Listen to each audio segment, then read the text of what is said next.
Hi, good afternoon, and welcome to another episode. We're going to do Unstoppable so then we don't have to have a filter and we can have good old lady, women, mom talk and just go for it. I have my beautiful friend. She's such a good friend. I love her, love her, love her. Dee is back with us. She's amazing. Thank you for being here. Well, what do I do after that introduction? I love you so much. You're such a sweetheart. Oh my gosh. I can't wait till we get to see each other face to face. I got a I lot of help to can't wait. I cannot wait. So, one of the things that we were talking about off air are people's words and actions. And I think that is such a critical topic to have just about life, yet alone, we were talking about Faith being in the hospital and what a whirlwind that was. But just people's words, there's a way to say everything without destroying someone. I mean, people don't think and they say something, and what they say in that moment can stay with someone a lifetime. It's Yep. all about how you say what you're trying to say. Yeah. I mean, how do you account for people's actions when they don't care? They're miserable, so they want to be miserable and they want to bring you into their misery, but then they turn around and act like they've done nothing wrong. I mean, that's classic narcissism. But Yeah. what do you do to try to make that not happen? Yeah. And they should be held accountable. Somebody needs to call them out when they do that. Absolutely. You were telling your story earlier, and it reminded me, I just saw somebody on Instagram saying they knew this guy who the doctor said that he had colon cancer and he had like 3 months to live, and the guy died 3 months on the date, pretty much on the dot. And then later they found out, they did a biopsy and it was benign. It wasn't really what they thought it was. Oh But no. he spoke that over the patient, and he took that and his body ran with it.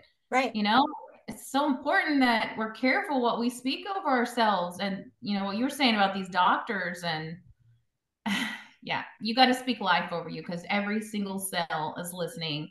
And our words are so powerful. I was also listening to another podcast yesterday, this amazing find in the pyramids, and they were talking about how the words, they've learned that words can be etched upon the water just with your thoughts now. This is how far we've come with quantum things. Your thoughts can be etched upon water.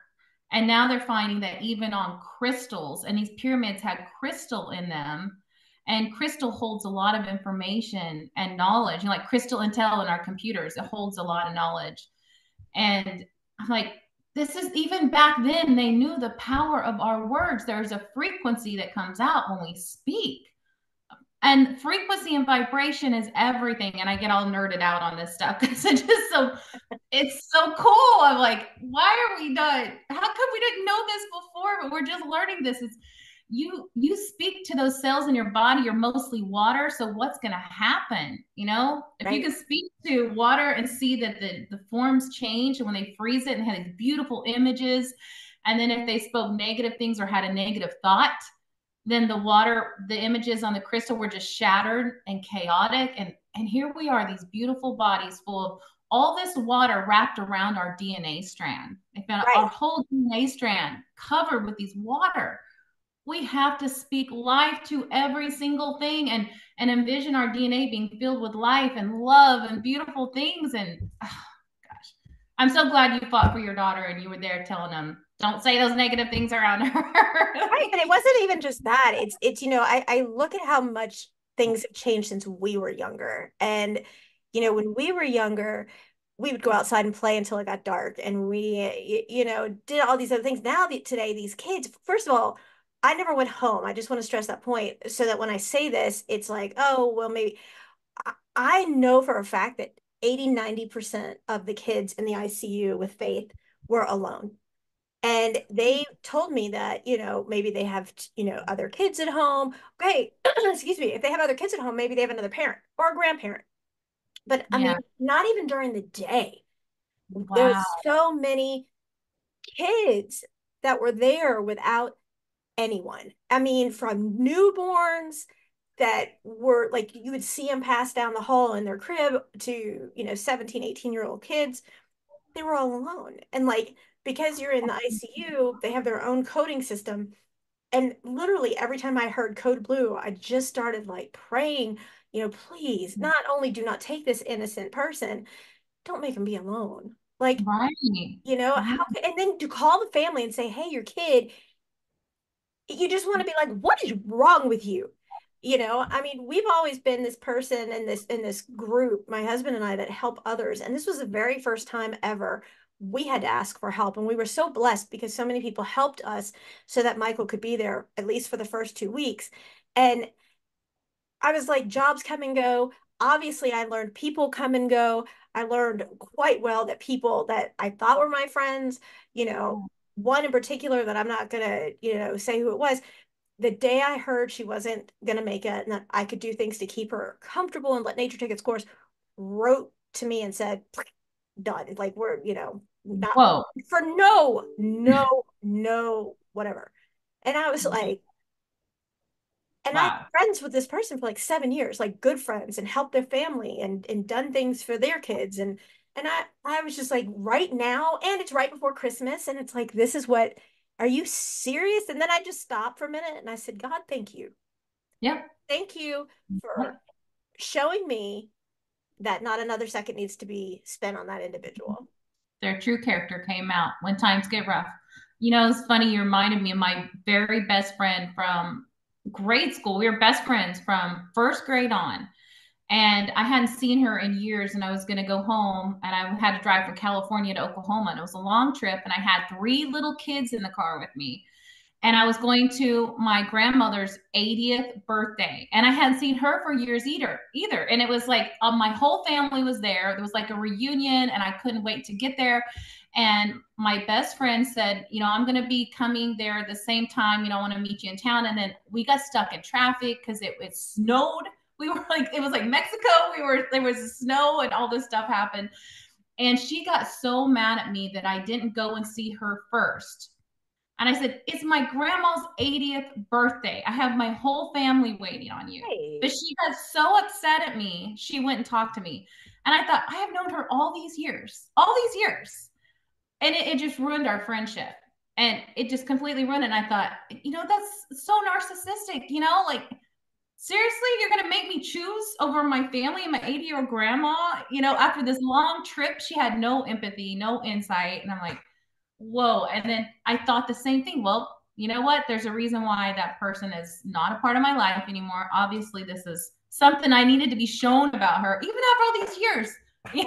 Like, yeah. what's funny is after my divorce, my ex, another narcissistic thing they do, reached out and found her and became friends with her. I thought, how funny. Yeah. So you can have someone, Wow. Maybe they started dating. yeah. They got to have a buddy in their thing whenever they're going against you. So I'm like, okay, well, now my best friend from grade school is friends with my ex. This is so weird.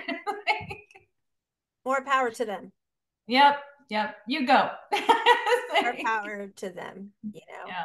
And it's the same thing. Like I'm no contact with my biological parents, and it's because I don't like the drama, the toxicity, whatever.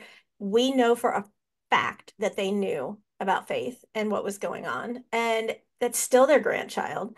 And literally not a phone call, not a text message, not a word. And they had ways to get a hold of us if they wanted to. Like my email's been the same forever. They could have gotten my phone number. They knew my husband's number, and they not a message, not anything. And he was like, "Why are you surprised?" And I said, "Because I would have been like, you know what? Whatever it is, whatever. What do you need? How can I help?" Like that. It doesn't matter. Like when I still was no contact, and I heard that my biological dad had COVID, I was like sending messages, can I bring food and drop it off at the door? You don't even have to see me. Is there anything you need?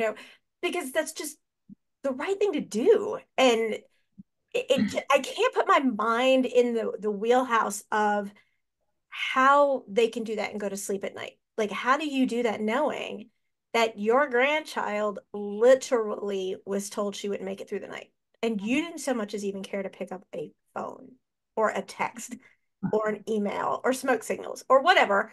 And my husband's part of his family was fantastic. And then the other part of his family didn't do a thing either. And Wow. it was, how do you look at yourself? I mean, this is a kid.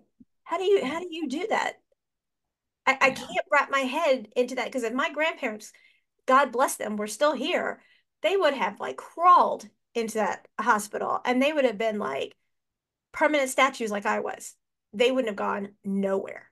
And to see that and then see that now there's all these other people that if it's not self-sufficient and self-satisfying, it's like to hell with it. They don't care. Yeah. I can't wrap my head around that psychological thought process. I can't either. There's no excuse for that at all. Especially with today, we have so many ways to access people. It's Right. like it's everywhere. My husband was just telling me about an article he read this morning about how people don't get out and socialize anymore because we have so many ways to do it without leaving our house, and how much it's changing everything. It has changed everything. It's like, but wow, there's no excuse if you can't reach out. Right. I agree. And then, the kids today, I'm like, don't y'all want to have sleepovers or go have play dates or whatever? And they're like, why? We just talked on FaceTime. Or, we just played on video game together or whatever. And it's like, it's not the same thing. Don't y'all want to, and they're all like so many people are just introverts now and they just want their electronics and it's just, what would y'all do if like the electronic grid went down and y'all weren't able to communicate via text or email or anything like that? Like what would you possibly do? Because all the And kids just want to do is just, that's it.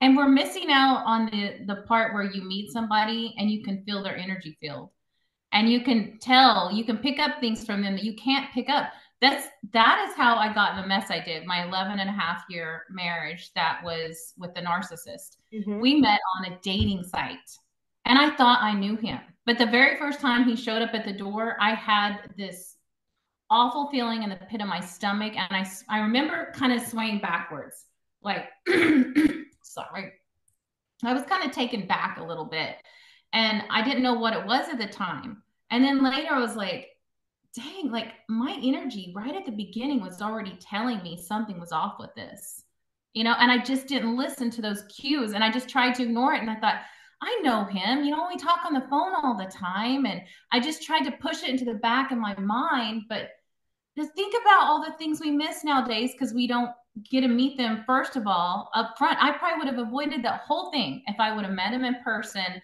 and my first instinct was to kind of back away. Right. I wouldn't have carried on those conversations, for months and months with this person.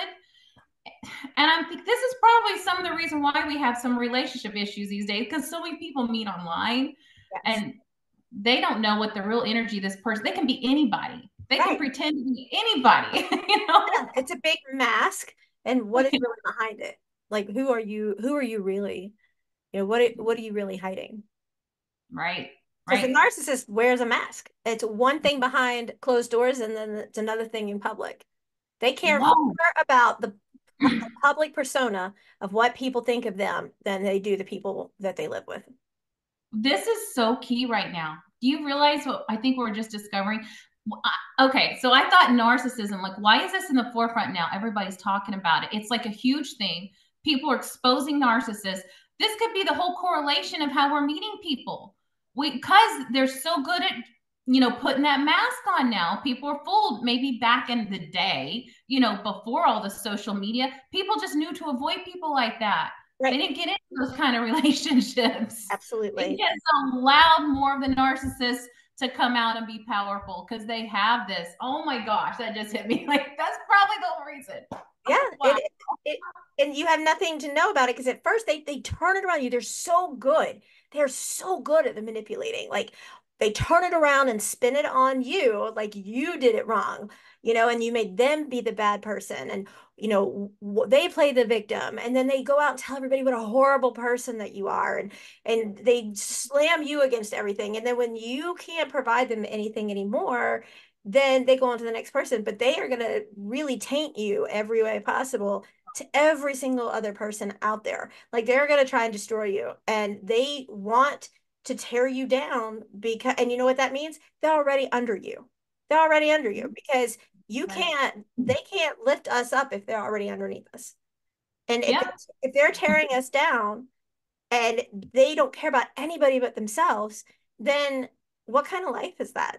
You know? Yeah. it's a horrible life. And when people put that perception, when you go out and you like literally go into it, you metaphorically go out your front door, shut the door, and you're like, "Hey neighbor, how are you? Great, I'll bring the ribs and stuff on Sunday." And you shut the door and you're like, "You son of a bitch, you stopped me from doing this. Why do I deserve this? I do this for you and this for you and this for you. Oh, hi Tom, oh, hey, how are Yeah. you? Great, thanks." And then it's like, "Why can't you just do this for me?" Everything and they spin it, and it makes us feel like Beetlejuice. Right. I, Right. seriously, like I am not perfect. I have made my share of mistakes. I own them. I make loud and clear. I'm not perfect by any means. But, would I do some of the things that others have done? Absolutely not. I would never use a child to be Right. able to justify to my spouse that I'm spending time with my grandchild because I'm hiding other women. And that's what my bio father did. And he lied to his wife about it. And so when he said, if she ever found out, I'm going to make her believe you made me have this relationship. I didn't stick your tongue in her mouth. I didn't make you invite her out of town. You Wow. I didn't tell my daughter, your grandchild, to lie to your wife about the fact that, oh no, it was just us who gone to dinner. Or, I don't go to my biological brother and say, hey, do you want to see a ton of proof that your bio dad says about you behind your back? Because I know what that would do. That would destroy him. And that's Right. malicious. And I'm not going to do that to him. I mean, I have so much proof because it was always spun around. So he was the victim and I was the bad one. And Exactly. I was Dargo. right. And I was played against like my brother. I have no relationship with him because he only hear that side. And even though I could go and I could show him so many text messages from his dad, I could show him where his mom lied to him. I have proof of it. But I don't want to do that because I don't want to hurt him, even though he Right. thinks I'm this horrible person because of what he hears from them. Right. Right. And see, that's because you have such a good heart and you're thinking of that. It just reminded me of the conversation I'm having with my son last night. We were just texting and he was like mad. He was like, Mom, he's been mad at me for a long time. And I had to take the blame of leaving, being the one who left. And there were things that I just could not share with him about his dad. I did not want to hurt him because he sees the reflection of himself and his dad. And I'm like, he's just some things he's just going to have to learn as he gets older. And I'm going to have to be the villain in his story for a little while. But Yeah. I can't wait until he's old enough to see, okay, now I know why mom did that and it's making more sense. And it's like, oh, you got to wait until they're like 25 or so until their brain can handle this stuff. But right now, he's like, I got to take the side of the person who was hurting him because I know it's a protective measure. And and I just got to be careful what I say. It's like just bite your tongue for a little while. One of these days you're going to see through the mask just like you did. And that love, you're going to be reconnected with those people. And your brother, he's going to see it too. No, I don't know. There's things that he has no idea about that I know the truth of. And like I said, I don't want to say because I don't want to hurt him, even though Yeah. he thinks that I'm this horrible person because of what he's heard. And it's a one-sided thing. Um, and that's really tough. But the thing is, and I've even said, I went to my bio mom and I handed her proof. I said, this isn't a he said, she said, here are, she said to me, well, there's two sides to every story. Okay, all right. Not to my opinion, as there always. I mean, like, if there's two sides to every story, explain why my ex beat me. What was the reason? What's the second side of that? I don't believe there's two sides to every single story. And the thing is I said to her, I said, I'm not telling you this in a malicious way. I'm not telling you this to hurt you. I want you to know you don't know who you're married to. And I can't consciously keep doing this. And so Yeah. I showed her. And I said, when Faith and I went out of town for a weekend, at the last minute, my bio dad said he wanted to go. Okay. So I drove, and when we got up there, everything was great, blah, blah, blah. And then it started raining on Saturday morning, and he had his own room because I was not sharing a room. It was my daughter and I. We were having the weekend. It was a non-medical fun mom-daughter weekend, and she was thrilled to think he was going. And it was going to be just the three of us. Well, long story short, that morning we had gone to do the blowing glass thing, and then it was pouring down rain. And I said, "Hey, let's go back to the room." And because in Tennessee, you could walk everywhere in Chattanooga. And I was like, let's go back and get umbrellas. So we do. And he says, "Hey, I got to make some phone calls. I'll meet you in half an hour." Okay, whatever. So we get back, and then he texts me, what's your room number again? And I text him. And a little bit after that, I get a knock on the door, and it is a woman and child with my bio father. And I know her. I know her. She's younger than me. And I know Whoa. her. And Oh, I am like, are you kidding me? Are you serious? And he was like, this is the best cover up ever because your mom thinks I'm here with the two girls. This is perfect. so And he's using you. oh, all the time. And he would say, if you tell her, then I'm gonna make her believe or make her think that you pushed me because I'm unhappy. And so my daughter was so upset. And so we went to the aquarium, and I was like, I'm not going with you. We're not going with you or that thing or whatever. My daughter is such a mini me to me. It's kind of funny in a way. So he calls and he's like, we can't find her daughter. She's run around and ran off. And I was like, we'll call security. And so I was like, we're going to go get something to eat. I'm done. I can't do this. I'm done. So I made the mistake of just saying, we're going to go to this restaurant. Well, they show up and come join us. And Faith is sitting there with me. And there's the daughter, the appendix, or whatever you want to call this duck thing, and my biological dad. And I'm looking over at Faith and I'm like, what are you doing? And she's like, and I look at her and I was like, can I have my phone? And I look and she is snapping pictures left, right, and center. And there are pictures of them canoodling. There's pictures of them feeding each other. There's pictures of them all like right next to each other. And Wow. I was like, what are you doing? And she goes, covering our butts. And I just was like, wow. And she had asked him so many times to go to a movie theater with him. And he always, I don't want to go to the movie theater. I don't like them. I'm not going, yada, yada, yada, blah, blah, blah. So at the end of the night, she was tired and we were getting ready to have a big surgery in a couple of weeks. That's why I wanted to do this like non-medical mom daughter weekend. And he comes and knocks on the door and leaves the toddler and they go to a movie. What? And my daughter is like, are you serious? So at like 11 o'clock, she texts him and says, where are you? We're still in the movie. Right. What she wants, which is what she wanted to do with grandpa. And so she was like, well, how much longer are y'all going to be this kid, and he was like, when it's over, da, da, da, da, I'm having fun, blah, blah, blah, blah, blah. And I took the phone. I'm like, I'm not here to babysit. This is not okay. This kid won't stop crying. He's like, give her milk, give her a cookie, give her whatever, whatever. And I'm like, no, no. And he was furious. So my daughter screenshot the picture saying, I'm in the movie with her. Good for her. And I showed all these to my mom. I showed all these to my egg donor, if you will. And she decided she wanted nothing to do with me or my daughter anymore. Because, What? right, because we tried to tear up their marriage. So she's just happy to live with this secret, It's this all lie. about, well, she's living in like a almost 9,000 square foot home. She has a maid, she has a yardsman, she has, I mean, she wants for nothing. So And that's her comfort zone. right. Just But the thing is, it's like, and I told her, I said, I know I'm walking away from my inheritance. I know I'm walking away from anything I could have ever had that was my grandparents, which is the only thing I wanted was my grandparents' belongings because nobody's going to appreciate those things like I would. And mhm. I totally know that's what's going to happen. But I can't consciously know that Yeah. we're not telling you the truth. And I said, I have all this proof of stuff that was said about your son. I haven't given it to him. I haven't done any of that because I'm not trying to be malicious. I'm not trying to be hurtful. I'm not trying to tear somebody down to make them feel how that person is feeling. But I just Right. want you to know what's being done and being said. And like that was the last time we ever had words. They found out I was getting amputated.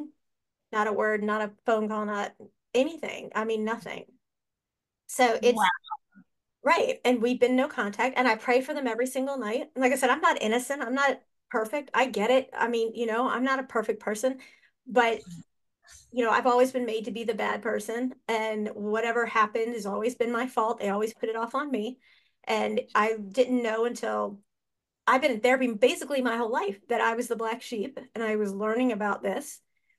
And it's horrific because you know what? You want to come at me, come at me. Don't come at my kid. She didn't do anything wrong. She's done nothing wrong.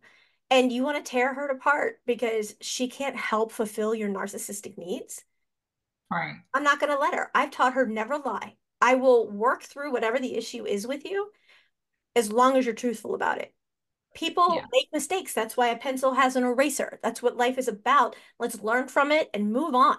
But there's no reason why I'm going to authorize my kid to go and lie for your extracurricular whatever. It's not going to happen.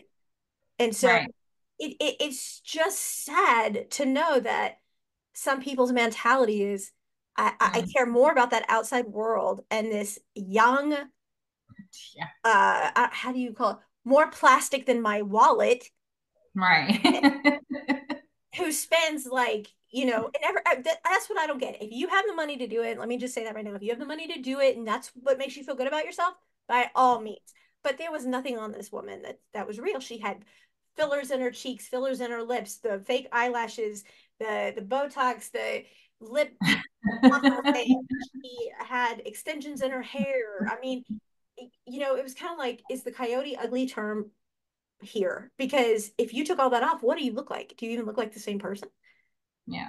I mean, Another mask in another way. It's like, and what does a person who's in their 30s see of someone in their 70s? It's that money, it's a gold digger. Yeah. right? Yeah. And what's really cool is your daughter, she stands up and she's being authentic and she knows how to set boundaries. And oh my gosh, I wish more people could do that. Just think how much that's going to help her in relationships down the line. She's calling it out. She She's does. not going to fall for that stuff. She sees through it and she calls it what it is. And how many people could be saved from awful relationships if they could do that? Right. I had her watch right after all this happened to try to like cheer her up the movie Big Daddy, which I love. I think that's the cutest movie. And the little boy is in it. And if you remember, the ex-girlfriend is dating an older guy in it. Uh-huh. And all of a sudden the little boy goes, "Is that the man with the old balls?" And my daughter said, "Stop, stop, stop." And I said, "What?" She goes, "Rewind, rewind, rewind." And so we went back a little bit and she recorded it and she sent it as an audio snippet to grandpa. And I the old balls. And I thought it was hilarious. It was hysterical, and he got all mad at her. And I was like, "Hey, you know what? You used her as an excuse. So Right. I don't feel for you." But I just, life is too short. Life is too short. You have one heart. You got to fill it up with love and happiness and precious memories and moments. Or are you going to fill it with toxicity and negativity and drama and Yep. bullshit? What The what are you lies. going to fill it up with? And what's that going to do to their body? Just think of all the stuff he's got to hide internal, and his body's going to have to find a way to deal with that. The guilt, the shame, all that He doesn't stuff. feel it. He's never felt any of it. I promise you, he's never felt it. And some people are okay with that. They're okay with just living that I that don't know lie. how. I'm telling you, I had to be the milkman's child, or I was switched at birth, and like somebody put me in the wrong basket because I feel all of that, and Yeah, I don't get it. I I know. can't. I've sat there and grasped, and like I don't understand their way of thinking. Like Yeah. I can't get it, and it doesn't matter. I We can't. want somebody to love us when we even feel the ugliest about ourselves. We want to be so authentic with somebody that they love us on our good days and our bad days. And and it's hard to think that there are people out there that are okay just living with the fake surface stuff. Right, It's nothing really deep about that. And it will shatter when bad times come because there's no solid foundation there. right, Got nothing. right. And I mean, you could be miserable and unhappy, and life is too short. And I knew things in their marriage, Dee, that nobody knew. And how would I know these things if they weren't true? And I tried to explain that to her. And I was like, how would I know this and this and this and this? And I'm not even going to say them because not that I think they listen, but not, and I was like, how would I know these things? And it was, I don't know. I don't know. And I mean, seriously, I would have been in her position and been like, what? How do you know this? Like how do you know all that you're saying? And it doesn't matter. And I said, I haven't taken this to anybody else because I don't want to hurt you. Believe it or not, I'm not this evil person. I'm not trying to hurt you. I'm trying to wake you up and say, this is who you're married to, and nobody else really understands it. And I don't want to hurt anybody else by letting them see all of this stuff. Wow. I mean, it's just, and you know what? You deal with more narcissistic people than good Yeah. natured people anymore. We're like a Yeah. dying breed. I know. I know. They're just happy to have the fake stuff and look past all of it, and good for them. It's like, I can't live like that either. I know. I I mean, feel the we same we way. have, I told my husband I would rather have a home than a house Mhm. 5 times over. Our whole home could fit in their first story and be plenty of room left over. But I don't care because this is a home. And there's a Yeah. big difference between a home and a house. And there's, unconditional love and happiness, and that makes a big, big difference. You can't Yeah. take it with you. So why don't you just enjoy life while you have it? Yeah. And that's what I just don't get. And then people say words that to me are more hurtful than being. I've had the words and I've had the hits. And, the hits heal and they go away. The marks, for the most part, go away, but the words stay with you. No Yeah. matter what you do to try to get rid of them, they stay there. You just have to learn how to live there. They're the hardest. And you have to get to a place where you decide, I'm not even going to give them that energy. I'm not going to let their words hurt me. But it's a long way to get there, especially if that's where you come from. And you're one of those kind of people who that's your love language is words. Right. And they figure that out and then they use it. Dang, it cuts deep. It cuts really deep. It's still like all these years. I've been divorced 6 years, and there's still every now and then I'll have a moment of remembering something that was said to me, and I go, dang it, like do not let it go there. Just I know better. I know my story. I know that I am loved, and I have to reaffirm myself again, like my power, stand in your power, call back your power to yourself. Don't let anyone else take that from you. And it takes a lot of strength. It does. It takes a lot of strength. How can someone cleanse themselves? What do you recommend for cleansing just the toxicity and just the ugliness? I know that my life turned around so much when I started doing the emotion code stuff and dealing with those low vibration emotions and just muscle testing myself and finding out, okay, what does my body want to let go of today? And then releasing that low vibration emotion. And sometimes it takes a little bit to kind of really let that go because you kind of got to feel it again.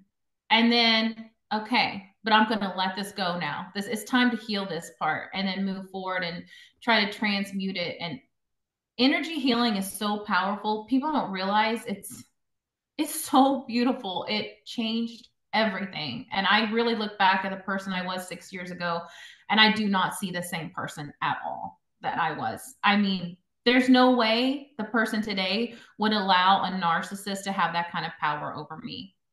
Yeah. How No, does one begin that? How did you begin? I just started doing that, like muscle testing myself and finding out if there was something that I needed to release and working on releasing that trauma and transmuting it because energy never dies. It has to go somewhere. We are eternal beings, we are electric beings, and all this stuff like science, everything, the quantum, it's all starting to come together that they kind of had so much more figured out back then before modern medicine, and people are going back to where we came from. And that's releasing these traumas, these energetic things, paying attention to your chakras, your meridians. Chinese medicine has had this for so long.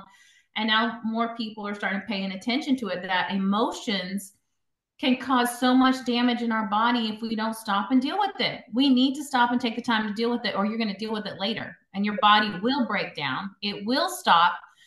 and you're going to be forced to deal with it whether you want to or not. Right. So you got to take those steps and start doing it now, because every time you think you're just turning your head to something and you're not dealing with it, it's not going to work. Eventually, it's going to catch up with you.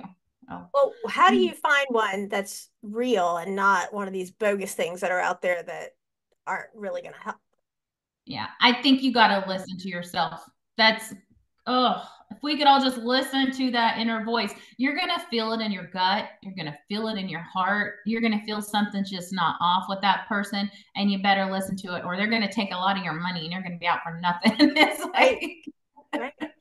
yeah, you got to listen to it. And if you get a good feel for someone and you feel like you're vibing with them and you want to work with them, listen to that, because maybe that's just what you need at that time.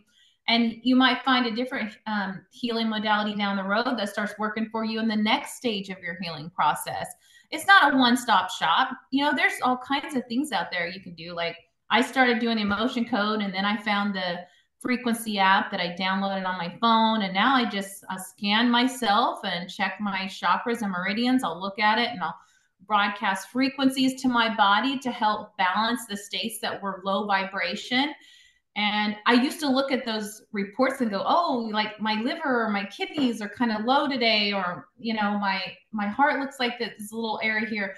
I don't even pay attention to that much anymore. Now I just kind of check my chakras, my meridians, sends myself the frequencies that my body needs to rebalance, and I kind of let the rest go, and I don't need to dwell on it anymore.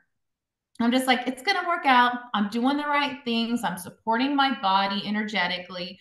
So I know it'll all balance out, eventually. And I try not to focus on, it's easy to look at the red dots in the report and go, oh, it's showing me this is out. There's a double red here. There's a double red. And then there's a virus, that's probably in my DNA line that could come out later if there's severe stress, so it'll show things like that, like what's potentially here to kind of keep your mind around.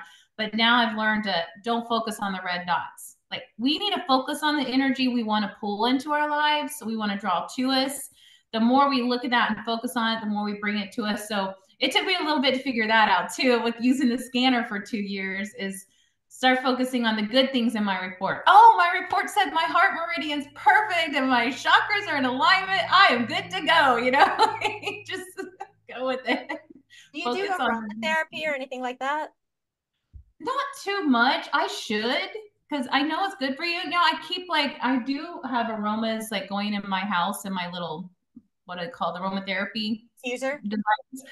I have diffusers in every room, but every now and then I'll get them going. But that's a good way. You can introduce that. You can even imprint aromatherapy into your scanner app and broadcast the frequency of the oil to you, which is really cool, because there's some oils you can't take internally, but you could just put the frequency in there and get the whole frequency of it to support you. What aromatherapies do you like? Which ones do you use? I know the one I've been using a lot is like eucalyptus. I just cleansing. Yeah, And lavender, like at night. I'll do that to kind of wind down a little bit. Those are good ones. Do you use those a lot too? I do. I actually have one by my desk here. I have them everywhere. I have them in like a little roller too. Oh, yeah. I have some of them like as a lotion or an oil. And like when Faith was in the hospital, bless her heart, she had over 40 wires at one point and tubes in her. And so I literally took it I took the oil and I rubbed it in her feet. Like Nice. peppermint and eucalyptus. And Yes. I rubbed those into her feet. And the doctors, that's why they call it practicing medicine, were like, you can't touch her, you can't stimulate her. And I'm like, let's look at this here. Her blood pressure and her heart rate go down when she hears me sing, when she hears me read, when she hears me talk to her, when she feels my touch. I was in the bed, contorted, holding her. And I'm like, I'm not moving, I'm Right. just holding her. And her numbers got so much better. And I was like, Yeah. that's what happens when they know someone is in their corner fighting for them because they're loved. They're going to fight harder. And I would just take her feet. I mean, they would come in and wipe her off like like she was dirty shoes. And I was like, no. And I said, after, a good bath, I'm gonna like fix her hair. And I put it in like cute little rings. I said, I can't braid anymore because I'm one-handed, but I'm gonna put her hair in cute little whatever, and I'm gonna rub this oil on her feet. And then every day she had on cute, like different socks. And I had my husband bring up all her own clothes. So she you can't wear, I'm not gonna have her wearing a hospital gown, so she would wear my like long silk shirts, and then I'd have her like little shorts or something underneath, and then she'd have on these, like, she likes these knee-high socks that are all different variations, and I would rub the oil in, and they're like, well, and I'm like, her temperature's 90. Do you know where you lose most of your heat? Why do you care that I have this on her feet? Your hands and your head and your feet. Yep. Or I would do menthol, like I would take Vicks Vapor Rub and I rubbed it on her feet when she was having breathing issues. And Yeah. because they were trying to take her vent out and then get her on room air and go through that process. But I would rub just enough where she would get it into her system and she could, just to relax her and use the pressure point. And they're just like, well, why are you doing that? I'm like, why are you speaking? Why are you speaking? Like, It's I the want biggest organ her to in the body. What is they're doctors. Come right. on. And I had my husband bring a lot of her drawings and I had them put all over the wall in front of her. So when she opened her eyes even a little, she got to see all of her drawings. And I had pictures, family pictures on the wall, and just so she could see those things. And we had like books and all these other things everywhere.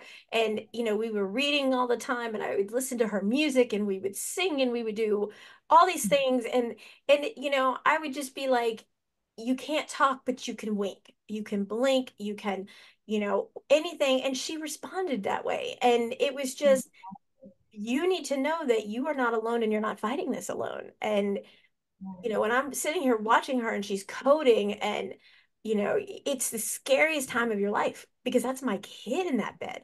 And, when she was a tiny baby in the NICU, she coded daily until we had to put a tracheostomy in. It never gets easier. It gets harder. To me, it gets harder. And to literally sit there and know that your child's had 15 surgeries in less than 2 weeks, that is just stupid crazy. I'm sorry. That is stupid, stupid crazy. And if I'm gonna rub freaking oil on her feet or Vicks Vapor Rub on her feet and you have an issue with it, you know what? Catch me at my best and write me a comment card. That's all I got to say to you, because I am going I'm not giving her anything. I'm just rubbing her feet, letting her know. I mean, you're not even turning her. And technically, you're supposed to turn a bedridden patient every 2 hours, and you're not. So if I want to rub her feet, then I'm going to rub her feet, period. Right. You I'm know, so glad you listened to that. That was your inner knowing. Your higher self knew this. You knew this. I'm so glad you listened to that. Wow. You heard that story about the NIC unit where there was the twin, there was a baby that was dying. It was a twin and it was all turning white and blue. There was pictures of it somewhere.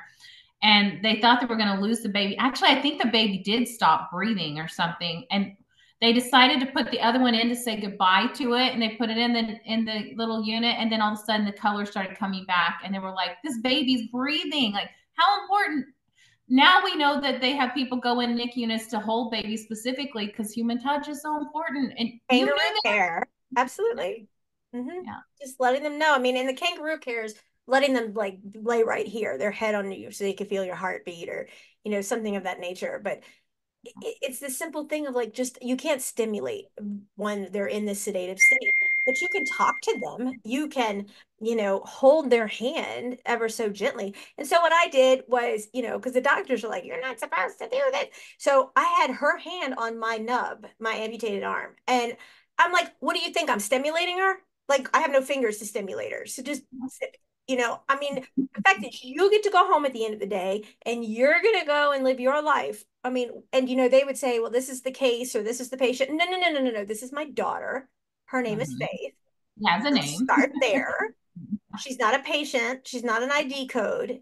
And until you see her that way, this isn't going to go well. Because, if this was you in that bed or your family member in that bed, you would be a whole different ballgame.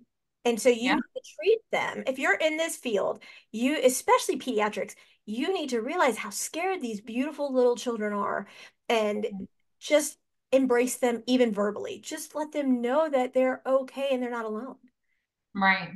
You Right. know, we had two nurses assigned to her privately just for her alone while we were there because she was on dialysis and in the ICU. So were supposed to have two assigned nurses and they were only on her. And yet 80% of the time, we never saw them. They weren't even in the room. Right. They out in the hall on their phones at night. At night. Wow. Yeah. Always on their phones.